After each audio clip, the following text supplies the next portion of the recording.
مرثية مقدمة من الفنان توفيق الماخذي ومن أبناء مديرية الرجم ومحافظة المحويت كافة، بعد رحيل فقيد الوطن ورجل الخير والعطاء الشيخ محمد علي إسماعيل زايد، كما هي مواساة لأولاده مصطفى وإسماعيل ومحمد وأخيه علي إسماعيل وكافة إخواننا في قرية الضبرة ومخلاة بني حبش والشاحرية، رحمة الله تخشاه وإنا لله وإنا إليه راجعون.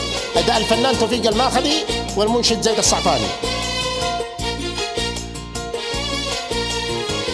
إني معي الجبال وإحساني هذا الحياة، وابكي على الشيخ محمد ذاك شيخ القبيلة، مولى الوفا والكرم ذي كان يبذل جهود، وكان معروف في المحويت ما حد مثيله. شيخ الكرم والنقادي كان وافي العهود، ومنبع الخير ذي ما كانت يده بخيلة. يبكي عليه الجميع والدمع وسط الخدود، من الرجم مع شبام والأخت حتى الطويلة. يا شامخة الجبال حني مثيل الرعود، شعب اليمن عامي والمحويت تنعي رحيله. على المساكين يا كان يصرف نقود، وكان يسعى لفعل الخير ربي وكيله. تبكي عليه الأرامل واليتامى شهود، في كل الأيام ينفق والشهور الفضيلة.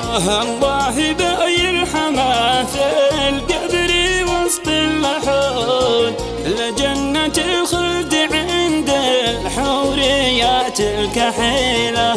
نرثي جميع أسرتهم الخلف والعمود، نبع العطا الشيخ محمد كان قلبه دليله. وعزي أخو علي ومصطفى في الوجود، توصل لهم باسم توفيق التعازي بشيله.